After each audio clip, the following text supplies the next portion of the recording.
주신 하나님의 말씀 마태복음 22장 15절에서 22절입니다.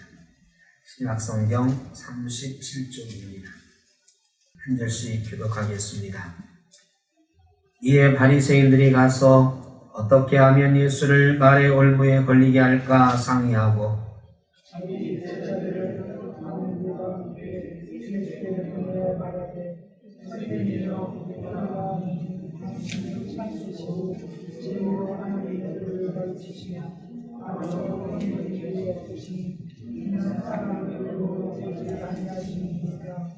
그러면 당신의 생각에는 어떠한지 우리에게 이르소서. 가이사에게 세금을 바치는 것이 옳으니까 옳지 아니하니까 하니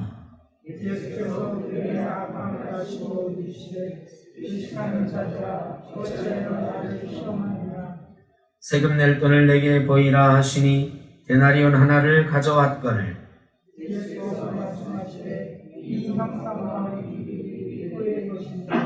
이르시되 가이사의 것이니이다.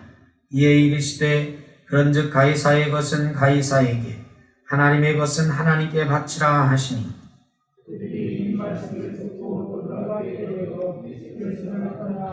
아멘.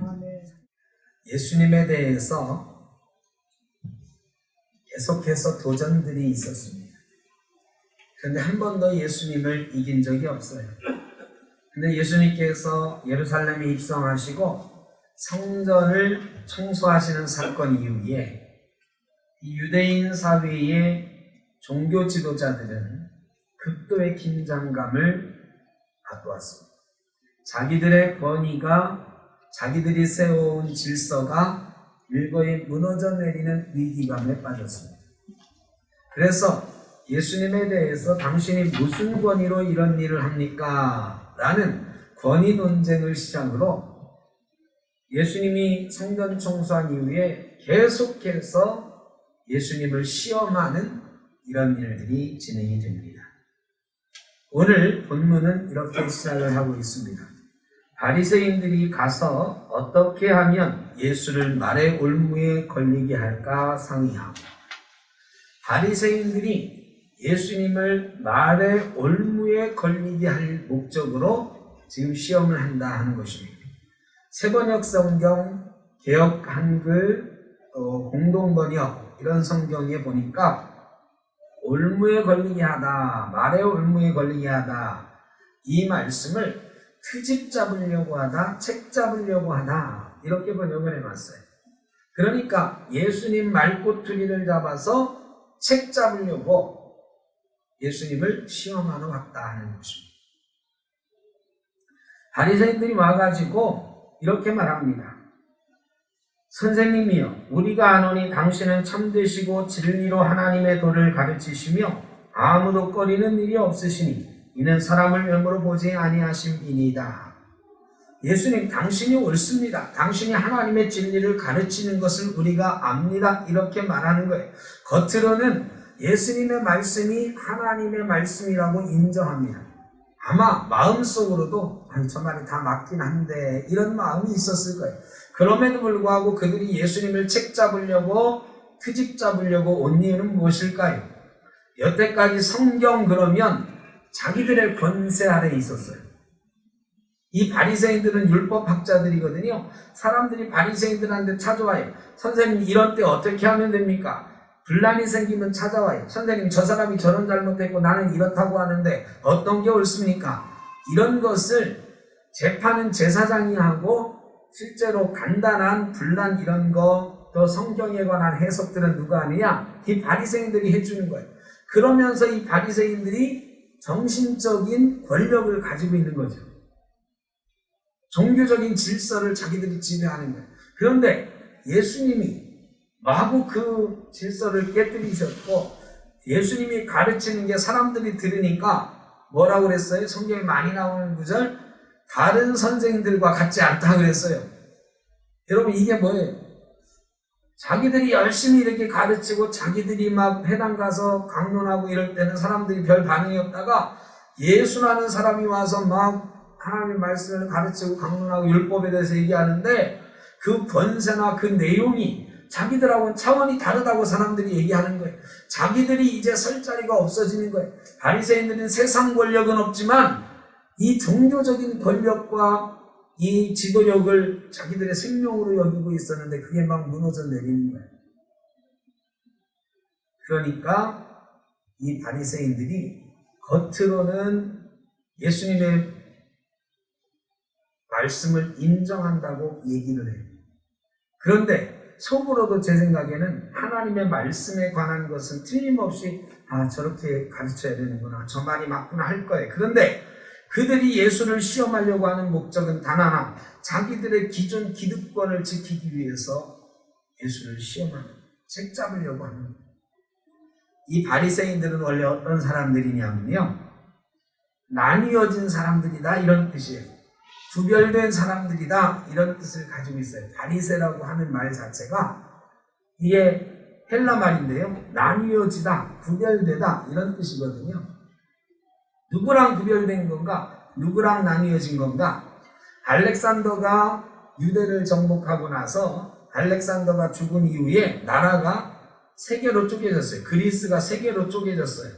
그 중에 이스라엘 북쪽에 있는 나라가 셀류커스라고 하는 나라였는데 이 셀류커스 왕조의 지배를 받았습니다. 근데 이 셀류커스 왕조에 에피파네스라고 하는 아주 못된 임금이 있었는데 이 임금이 이스라엘에 쳐들어와 가지고 예루살렘을 정복하고요.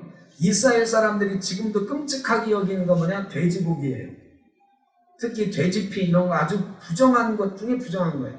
근데 성전에요, 돼지를 잡아가지고 돼지고기를 성전에 막 이 벽에 던지면서 돼지피로 막 성전을 물들였어요. 완전히 이스라엘 종교를 그냥 모독한 거죠. 그리고 나서 제사장을 막 지들 맘대로 세워요. 자기 맘대로 막 세워서 오늘부터 네가 제사장해 막 이러는 거예요. 이때 이 에피파네스가 워낙에 폭군이니까 거기에 대항을 못하고 유대 제사장들이 에피파네스가 세워주면 제사장 노릇하고 성전에서 에피파네스 하라는 대로 제사하고 막 이랬어요. 완전히 무너져버린 거죠. 이때 율법을 공부하던 학자들이 우리는 죽으면 죽었지 절대로 에피파네스에 협조할 수 없다. 에피파네스가 하라는 대로 예배할 수 없다. 우리는 따로 하나님께 예배한다. 우리는 분리된 사람, 우리는 니들하고 같지 않아. 우리가 옛날에 친일파들을 보면서 우리는 친일파들하고 상종 안 해 했던 적이 있잖아요. 그리고 우리 교회도 고신측 사람들이 왜 생겼느냐? 신사참배한 니들하고는 우리는 같지 않아. 우리는 따로 할 거야.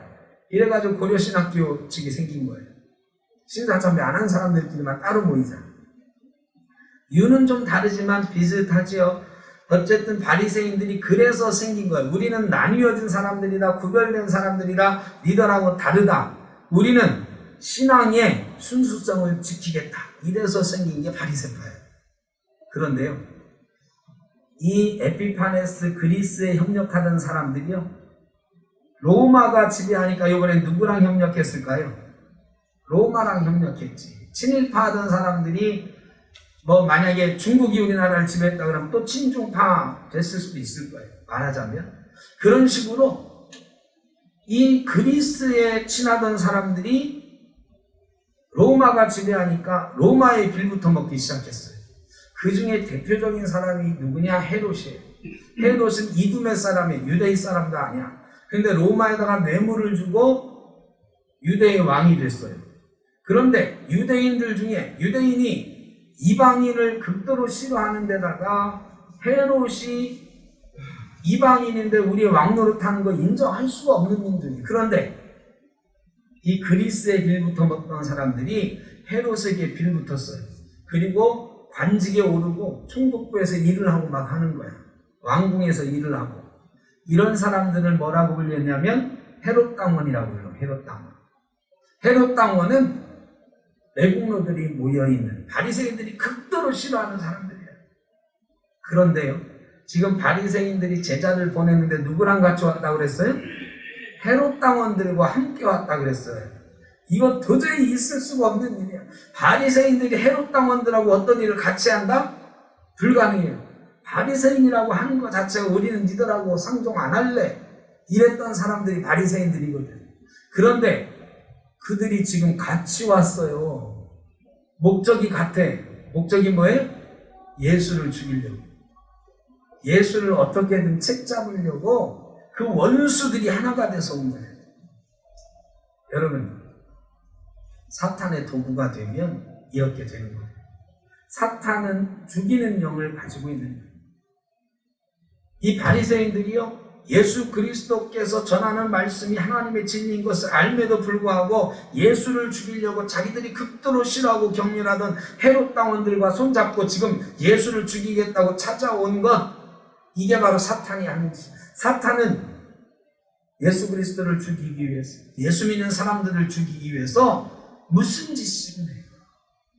성령은 살리는 영이고 사탄은 죽이는 영. 잘못하면 이 죽이는 영에 사로잡혀. 죽이는 영에 사로잡혀서 악한 세력들과도 손잡아. 이게 사탄의 역사입니다. 자, 그리고 와서 그들이 예수님에게 시험하는 주제가 뭐냐? 예수님, 가이사에게 세금을 내야 됩니까? 말아야 됩니까? 자, 가이사는 로마 황제. 바리새인들은 가이사에게 세금을 냈을까요? 안 냈을까요? 바리새인들은 세금 안 냈어요. 로마가 내지 않아도 좋다 한 게 아니에요. 우리는 죽으면 죽었지 가이사한테 세금 내고 못 살아. 근데 로마 정책이 유대의 종교를 처음에는 인정해주는 정책이었어요. 그래, 로마 사람들이 다 통치하지 않고 총독이 있지만 나라의 왕들을 분봉왕이라고 세워서 다스리게 했고, 또 종교적인 제사장들의 권력을 인정해줬고, 사내들이라고 하는 이 종교회의를 국회로 인정해주기도 하고 그랬어요. 그러니까 로마 사람들이 보니까 이 바리새인들 다 죽여도 그거 안 포기할 것 같아. 책임 안 낼 것 같아. 그러니까 그래, 니들대로 해라. 지금 요새 뭐냐? 안식일 교인들 군대 안 가는 거 처음에는 막 감옥에도 보내고 막 그랬는데 끝까지 포기 안 하니까 결국은 어떻게 해요? 방위산업체 아니면 다른 데 가서 근무하는 거, 교도소 근무하는 거 이런 걸로 대신해 주는 것처럼 인정해버리잖아요? 바리새인들 그렇게 인정해 준 거예요. 바리새인들은 그래서 세금 내지 말자 하는 사람들이에요. 근데 헤롯 당원들은 어떤 사람들이에요? 세금 걷는 사람들이야. 세금 걷어가지고 나라도 운영하고 로마에도 세금 바치고 하는 사람들이에요. 이 사람들한테 세금 안 내자고 하는 사람 어떤 사람들이에요? 무정부주의자예요. 자, 근데 이 두 세금에 대해서도 완전히 다른 생각 가진 사람들이 왔어. 그리고 바리새인들이 물어보는 거예요. 예수님, 당신이 가르치는 게 다 옳습니다. 그런데 우리가 지금 복잡한 문제가 하나 있는데 저 헤롯 당원들하고 우리하고 매일 이 세금 문제 가지고 논쟁하고 싸웁니다. 어떤 게 옳습니까? 내야 됩니까? 말아야 됩니까? 여기에 아주 독한 가시가 있는 거지요. 예수님이 세금 바리새인들 편들어서 야, 그래, 세금 안 내도 돼. 이러면 뭐가 되는 거예요? 무정부주의자가 되는 거예요. 납세 거부 운동하는 사람이 되는 거예요. 그러면 헤롯 당원들이 가만히 있겠어요? 헤롯 당원들이 바로 고발하는 거지. 저놈이 세금 내지 말아도 안 와도 된다고 했다고. 반역자라고 고발하려고 헤롯 당원들 데리고 온 거죠. 반면에 예수님이 세금 내라. 그러면 어떻게 돼요? 매국노가 헤롯 당원들하고 똑같은 매국노로 바리새인들이 공격할 거예요. 이스라엘 사람들이 예수님의 가지고 있던 메시아에 대한 환상 깨지는 거예요. 아니, 예수라는 사람이 메시아라고 그러더니 헤롯 당원들하고 똑같이 로마에 세금 내라고 하더라. 친로마적이더라. 이러면 예수님에 대한 사람들의 메시아적 기대가 완전히 무너져 내려요. 양날의 검을 가지고 질문해요. 예수님이 이 악한 놈들, 그들의 마음을 아시고 악한 놈들, 이들이 나를 죽이려고 이런 기회를 냅니다. 이들 가지고 있는 동전이 있으면 하나 가져와봐. 데나리온 하나를 가져오니까 여기에 있는 형상과 글이 누구의 것이냐? 가이사의 것입니다. 거기에는 가이사 아우구스토의 그 얼굴이 그려져 있고요. 뭐라고 쓰여 있냐면 만인의 주 신성한 아구스도의 아들 디베랴 가이사 이렇게 써 있어요. 로마 동전에 그렇게 황제를 찬양하는 글이 써 있거든요. 네, 가이사의 글과 형상이 있습니다. 유명한 말씀을 예수님이 답으로 내놓으시죠. 가이사의 것은 가이사의, 하나님의 것은 하나님께 드립니다. 세금 문제에 대한 답을 예수님이 지혜롭게 피하시면서도 하실 말씀 다 하셔요. 정답은 뭐냐? 시민으로서의 의무도 다 해라. 그러나 하나님께 드려야 되는 것을 하나님께 또한 구별해서 드리도록 해라. 여러분, 요즘 우리 신앙에도 중요한 답을 주고 계십니다. 여러분, 세상의 시민으로서의 의무를 다하는 것이 중요합니까? 그리스도인의 의무를 다하는 것이 중요합니까? 이거 늘 우리 교회 안에서도 논쟁이 있습니다. 그런데 예수님께서 답을 주십니다. 너희는 영지주의자가 되지는 마라. 영지주의는 뭐예요? 하나님께만 하는 것이 최고예요. 그러니까 우리는 세상 법 안 따라도 돼. 하나님의 법만 따를 거야. 이건 영지주의자가 돼. 세상과는 상관없어도 괜찮다고 하는 육적인 삶은 육적인 거니까 포기해도 된다고 하는 영지주의자와 똑같은 거죠. 그런데 반대로 우리가 대한민국 국민이니까 대한민국 법이 우선이야. 교회법은 그건 지켜도 되고 안 지켜도 돼. 이러면 세속주의자가 돼요. 이 두 개를 지혜롭게 균형 있게 하라고 우리 주님이 말씀하십니다. 물론 굉장히 어려운 일입니다. 어떤 것은 가이사의 것이고 어떤 것은 하나님의 것인지 구별하기 참 어렵지만 기본적으로 가져야 되는 원칙은 바로 그런 것입니다. 시민으로서의 의무도 해야 하고 하나님의 백성으로서의 의무도 물론 다해야 한다는 것입니다. 두 번째로 우리가 읽진 않았지만 사두개인들이 찾아왔어요. 바리새인들이 시험에 실패하고 나니까 이번엔 사두개인들이 찾아왔어요. 그 다음에 나오는 시험이에요. 사두개인들은 사독의 후손들이라 해서 사두개인이거든요. 사독은 다윗 시대의 대제사장이에요. 그러니까 유대에서 사두개인 그러면 제사장 가문을 말하는 거예요. 사독의 후예들이 제사장이 됐고 또한 성전에서 일하는 성전의 신물을 맡는 사람들도 되고 그랬어요. 그래 이 사두개인들은 그 당시 종교 권력을 가지고 있는 제사장들이고 아까 말씀드린 산헤드린이라고 국회가 있었는데 그 국회의 절반 이상을 사두개인이 차지하고 있었어요. 70명 중에 40명 이상을 사두개인이 차지하고 있었어요. 그러니까 종교적인 권력과 종교적인 권력을 배경으로 한 세상 권력도 가지고 있는 사람들이에요. 헤롯이 정치적인 권력을 가지고 있다고 하면 실상 일반 사람들의 그 생활을 지배하는 권력은 이 사두개인들이 가지고 있는 거예요. 그런데 성전을 예수님이 청소하셨잖아요. 그들의 물질적인 기반을 성도들이 무너뜨린 거예요. 그들이 종교적인 권력을 유지하고 사람들을 막 부리는 물질적인 배경이 어디서 나오냐? 성전 장사하는 거에서 나오는 건데 예수님이 그거를 깨뜨려 버렸거든. 사두개인들도 예수님 죽이고 싶어 안달이 났어요. 그래서 지금 시험하러 왔어. 뭘 가지고 시험하느냐? 예수님, 우리 형제 가운데 한 명이 장가를 들었는데 장가 들고 얼마 있다 죽었습니다. 그의 둘째 밑에 동생이 그래서 그 형수랑 장가를 갔고 근데 또 죽었습니다. 이래서 7명의 남자가 다 그 여자랑 결혼했는데 다 죽었습니다. 여러분 이런 일이 실제로 있었겠어요? 이 나쁜 놈들이 아주 예수님 시험하려고 이 이상한 얘기를 하나 지어낸 거예요. 옛날 같으면 우리나라 사람들 그 여자분 보고 뭐라고 했겠어요? 남편 잡아먹은 여자다 했을 거야 아마. 이런 이상한 얘기를 지금 꾸며내가지고 그들이 묻는 거예요. 이거는 유대법에 수훈법이라는 게 있어서 이런 일이 있을 수 있어요. 수훈법은 뭐냐? 형이 죽으면 형이 아내로 삼았던 여자가 혼자 살 수 없는 과부가 혼자 살 수 없는 형편이니 그 밑에 동생이 그 형수를 아내로 맞아서 책임지고 생활을 할 수 있도록 해주라, 이런 거예요. 성경에도 실제로 나오죠. 유다의 며느리였던 다말이 유다의 아들과 결혼했다가 아들이 죽으니까 둘째 아들하고 결혼했다가 둘째 아들이 죽었어요. 근데 셋째 아들도 주려고 하니까 유다가 보기에 아이고 저 여자가 내 아들들 다 죽이네.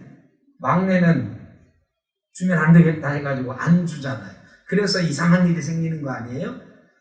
하여간 이런 식으로 유대 역사에 실제로 그런 일이 있었단 말이죠.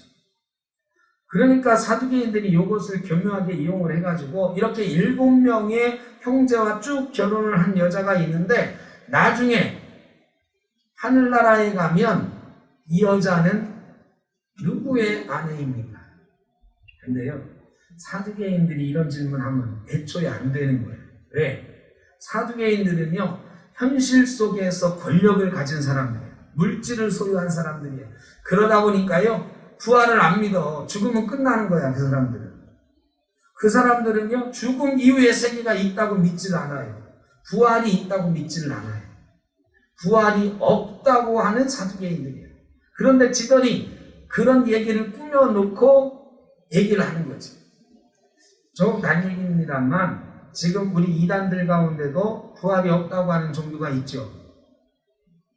여호와의 증인이 바로 그런, 여호와의 증인은 부활 없다고 그래요. 아니, 지옥도 없다고 그래요. 죽으면 모든 게 끝이라고 그래요. 그래서 이 세상에 살면서 하나님 말씀을 잘 듣고 이 세상에 여호와의 왕국을 이루어 가야 된다, 이렇게 말하는 사람들이 여호와의 증인이에요. 이 사두개인들도 부활이 없대요. 그런데 지금 부활한 이후에는 누구의 아내입니까? 지들 생각하고 완전히 다른 거를 예수님한테 묻는 거예요. 왜 그러느냐? 올무에 걸리게 하려고. 예수님이 그 사람이 누구의 아내다 그러면 사두개인들이 아니 당신은 부활을 그럼 인정하긴 하는 겁니까? 공격하려고 하는 거죠. 부활을 인정하느냐 안 하느냐. 그러면 예수님이 그 대답하기 곤란하니까 글쎄 그 부활이 있나? 이러면 부활을 믿는 많은 유대인들에게 하나님의 능력을 모독했다고 공격합니다. 어쨌든 논쟁에 끌어들여서 예수님을 모독하고 올무에 빠뜨리려고 합니다. 예수님께서요 이렇게 답을 하셨어요. 너희가 성경도 모르고 하나님의 능력도 알지 못하는 거로 이런 오해를 하는구나. 이 사두개인들한테 아주 모독적인 말이죠. 제사장들한테, 성전에서 평생을 사는 사람들한테 뭐라고 하는 거예요? 너희들이 성경을 안 읽어서 그 모양이다. 너희들이 하나님의 능력을 알지 못해서 그 모양이다. 얼마나 모독적인 거예요. 저한테 목사님 성경을 왜 이렇게 모릅니까? 하는 말은 똑같잖아요. 정말 창피한 일이지. 너희들이 성경을 안다고 하면 그런 얘기 안 할 거다. 첫째로 부활은 하나님의 능력으로 생기는 것이다. 하나님의 능력으로 완전하게 새롭게 변화되는 것이 부활이니 천국에서는 이 다음에 부활한 다음에는 완전히 새로운 몸으로 부활하여 장가가는 일도 없고 시집가는 일도 없고 천사와 같게 될 것이다. 여러분 이거 잘 기억해야 됩니다. 여러분 제가 가끔 질문 드렸죠. 이혜경 권사님 몇 살 때 모습으로 부활하고 싶으세요?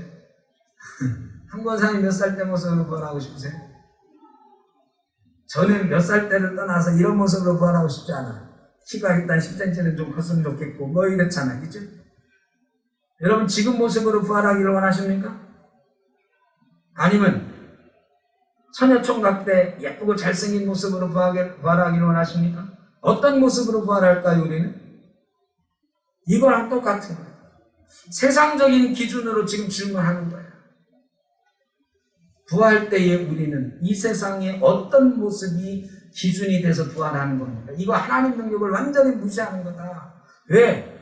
우리는 부활할 때에 하나님의 능력으로 완전하게 새롭게 되어 신령한 새로운 몸을 입게 될 것이므로 천사와 같은 몸으로 부활하게 될 것이다. 거기는 장가가는 것도 없고 시집가는 것도 없고 다 하나님의 아들, 딸이요 예수 그리스도의 신랑 신부로 살아가게 될 것이다. 니들이 성경을 모르니까 그따위 얘기를 하는 거야. 하나님의 능력을 인정하지 않으니까 그따위 얘기를 하는 거다. 그 다음에 니들이 자꾸 부활 없다고 그러는데, 모세에게 하나님께서 나는 아브라함의 하나님, 이삭의 하나님, 야곱의 하나님이라고 하시지 않았느냐? 모세 시대에 아브라함은 이미 400년 전에 죽은 사람이요, 이삭도 죽은 사람이요, 야곱도 죽은 사람인데, 그러면 하나님이 계속해서 아브라함과 이삭과 야곱의 하나님이라고 본인을 말씀하셨는데, 그러면 하나님은 죽은 자의 하나님이냐? 아니다. 하나님이 죽은 자의 하나님이 될 수 없고 산 자의 하나님이니, 아브라함과 이삭과 야곱이 하늘에서 하나님과 더불어 살고 있다는 것을 하나님께서 말씀하신 거다. 그런데 왜 부활이 없다라고 너희들은 말하느냐? 무지한 자다. 사두개인들이 꼼짝 못하고 돌아갔어요. 여러분, 천국이 없다고 부활이 없다고 하는 사람들 무지한 사람들, 몰라서 그런 사람. 천국의 소망, 부활의 소망, 우리가 움켜잡고 살아가야 될 줄로 믿습니다. 그리고 이 땅의 것으로 비교하면 알 수 없는 하나님의 놀라운 능력으로 부활에 참여하게 될 것입니다. 세 번째, 사두개인들이 꼼짝 못하고 도망갔다는 소리를 듣고 다시 바리새인들이 찾아왔어요. 이번에는 꼼수 쓰지 않고 정공법 쓰자 찾아와가지고 묻습니다. 예수님, 큰 계명이 뭡니까? 가장 큰 계명이 뭡니까? 이 계명에 대한 질문, 이게 세 번째 시험이에요. 이 시험은요, 어디에서 나온 거냐? 율법은 총 613개로 돼 있어요. 율법의 조항이 613개. 제가 성경에 율법이 쭉 율법서에 나오잖아요. 계명이 반복되는 것도 있고, 쭉 쉬어봤는데 613개다? 아니야. 학자들이 쳐봤는데 613개래요. 근데 이 613개가요, 상충되는 게 틀림없이 있어요. 약한 자를 구제해야 된다, 보호해야 된다. 그런데 안식일날 아주 어렵고 힘든 사람이 굶어가고 죽어가고 있어. 그 사람이 심각한 곤란에 처했어. 이거 계속 논쟁에 나오지, 안식일 논쟁 같은데. 그런데 구해야 돼, 말아야 돼. 안식일법에 의하면 구하면 안 돼. 그러나 약자보호법에 의하면 구해야 돼. 이런 게 부딪히는 거야. 우리나라 법도 늘 부딪히죠. 그래서 상위법 우선의 원칙 뭐 이런 게 있잖아요. 법과 법이 충돌할 때가 있어요. 그러면 상위법이 우선이다. 그리고 법원이 상황에 따라 그런 걸 판단하는 거죠. 유대인들도 이 613개가 늘 부딪히는데요. 그때 부딪힐 때 찾아가는 사람이 누구라고요? 바리새인들한테 찾아가는 거예요. 율법학자들이니까. 바리새인들한테 찾아가가지고, 선생님, 우리 둘이 이거 가지고 싸우고 있는데 어떤 게 먼저입니까? 성경에는 이거 하라고 그랬잖아요. 이 사람은 아니 이거 하라고 그랬잖아요. 두 개가 막 부딪히는 거예요. 그런 때 해석해주는 사람이 누구냐? 바리새인. 근데 해석을 해주려면 원칙이 있어야 되잖아요. 그래, 이 바리새인들이 밥 먹고 하는 일이 뭐냐? 이 613개를 순위를 정하는 거예요. 법의 등급을 매기는 거예요. 1등급법, 2등급법, 3등급법. 613개 중에 크기의 순서, 중요한 순서를 정하는데, 여러분 613개가 순서가 쫙 정해질까요? 못 정해질까요? 이거 못 정해져요. 상황에 따라 다 다르거든. 그러니까 바리새인들은 매일 싸워요. 매일. 뭐 가지고 싸우느냐? 어떤 율법이 크냐 가지고 싸워요. 예수님에게 우리가 지금 이 율법 때문에 골치 아픕니다. 이 율법 때문에 매일 싸우는데 선생님은 어떤 법이 크다고 생각합니까? 이 대답 잘못하면은 바리새인들이 매일 밥 먹고 하는 그 논쟁에 예수님이 빠지게 돼요. 하나님의 말씀을 가지고 논쟁거리로 삼는 이 바리새인들과 똑같은 사람이죠. 성경 말씀을 말씀으로 받지 않고 자기들의 기득권을 누리거나 아니면 자기들의 주의 주장에 따라서 분리해버리는 이 바리새인들의 논쟁에 예수님도 빠지게. 바리새인들이 그거 노리는 거죠. 저놈을 우리 논쟁에 끌어들이자. 어차피 저놈을 우리가 이기긴 힘들어. 우리 싸움에 끌어들여가지고 우리 중에 한 편이 되게 하자. 뭐 이런 속셈을 가지고 있는 거예요. 예수님이요, 법에 대해서, 율법에 대해서 분명한 정리를 해주세요. 다른 법들 613개, 그게 613개는 나뉘어진 게 아니다. 613개 두 가지로 딱 요약할 수 있는데 큰 율법 두 가지로 요약하는 거다. 그건 뭐냐? 첫째는 네 하나님을 사랑하라. 하나님을 사랑하라. 이것이 크고 첫째 되는 계명이고, 둘째는 이것이 내 이웃을 내 몸과 같이 사랑하라. 이 사랑하라고 하는 말에 모든 것이 담겨 있는데, 너희는 613개 가지고 니들 기득권 지키고 하나님 말씀 가지고 그렇게 만들어 가고 있구나, 이 나쁜 놈들아 라는 니들하고 논쟁할 생각이 없으니 떠나가라. 바리새인들이 결국은 자기들 논쟁에 예수님을 끌어들이려고 하다가 실패했습니다. 그리고는 22장 46절에 한마디도 능히 대답하는 자가 없고 그날부터 감히 그에게 묻는 자도 없더라. 예수님의 완벽한 승리로 이 시험은 끝이 났습니다. 여러분, 예수님의 생애의 마지막 한 주간의 하루에 일어났던 논쟁의 날 사건, 이 논쟁이 지금 우리 세상에서는 벌어지고 있지 않은지 생각해봐야 돼요. 바리새인들은, 사두개인들은 하나님의 말씀을 맡은 자들이었어요. 하나님의 말씀이 무엇인지 잘 알아요. 머리로는 잘 알아요. 또 그들이 예수님이 하시는 말씀, 예수님이 전하는 말씀이 하나님의 진리라는 것도 자기들 입으로 고백을 해요. 그럼에도 불구하고 그들은 놓지 못하는 것이 있습니다. 자기들의 기득권을 못 놔요. 자기들의 이익에 얽매여서 예수님을 시험하고 죽이려고 해요. 나쁜 놈들. 하나님의 말씀을 맡고 있다고 하고, 성전에서 하나님께 예배하는 것을 주장하는 이들이 메시아로 오신 하나님의 아들 예수 그리스도가 전하는 복음이 옳은 줄 알면서도 그 복음의 본질 앞에 무릎 꿇고 순종하지 못하고 자기들의 기득권을 가지고 예수를 죽이려고 싸우고 있는 것입니다. 우리 신앙은 말씀에 순종하는 신앙이에요.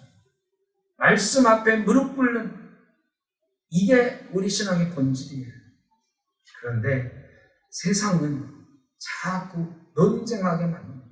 예수 믿는 사람들끼리도 이게 하나님의 뜻이다, 이게 하나님의 뜻이다 자꾸 싸워요. 왜? 말씀 앞에 무릎 꿇지 않아요. 말씀 앞에 겸손하지 않으니까. 여러분, 신앙은 논쟁하는 게 아니에요. 신앙은 하나님 앞에 무릎 꿇는 것이에요. 말씀 앞에 겸손하는 것입니다. 그런데 때로 저도 바리새인이 되고 사두개인이 됩니다.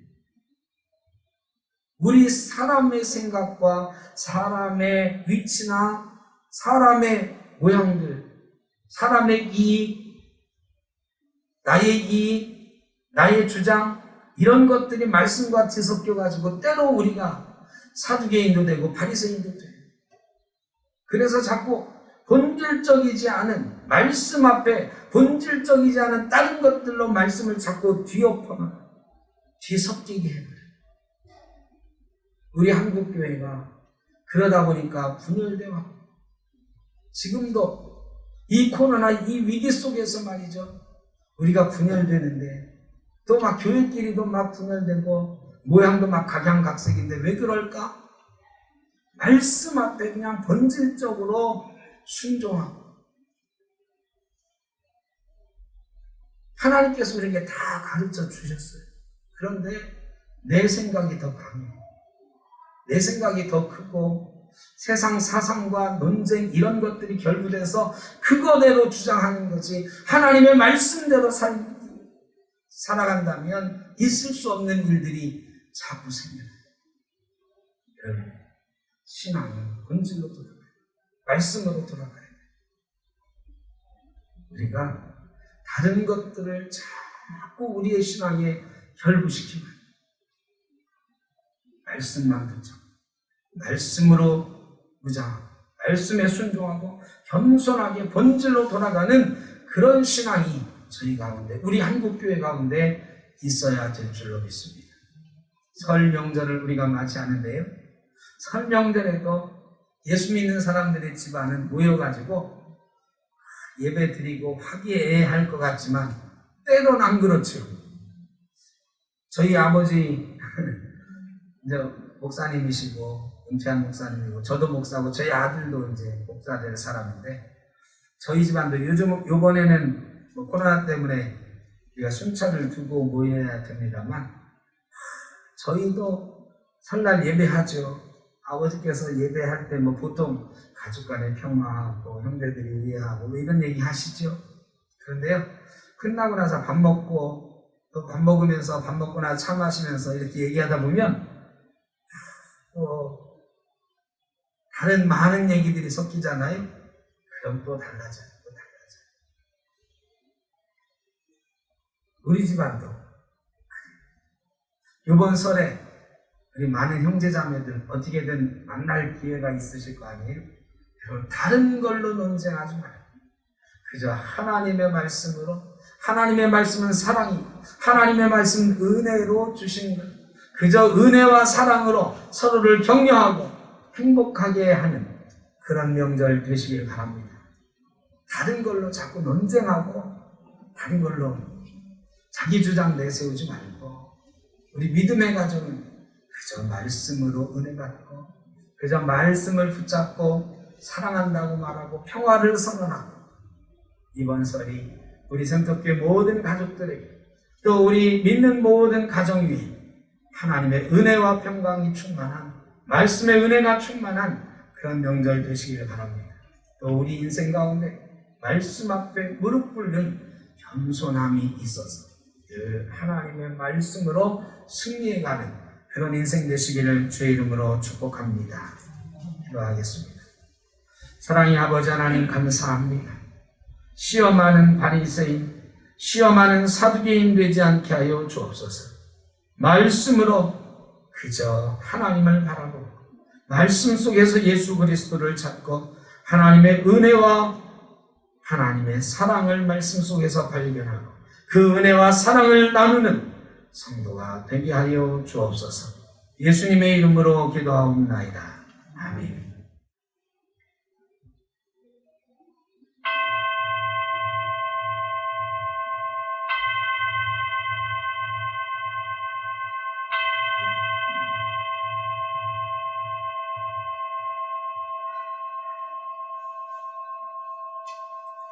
지금은 우리 주 예수 그리스도의 크신 은혜와 아버지 하나님의 무한하신 사랑하심과 성령의 인도하시며 교통하심이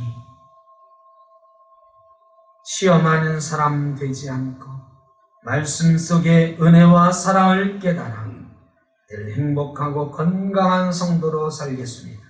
다짐하며 나아가는 주의 사랑하는 자녀들 머리 위에 흩어져 있는 우리 생떡교회 모든 성도님들과 우리 생떡교회 공동체 위에, 또한 우리 모두의 가정과 자녀성들 위에, 어려움 당하는 이 땅의 많은 이웃들 가운데 영원토록 함께 하시기를 간절히 축원하옵나이다. 아멘.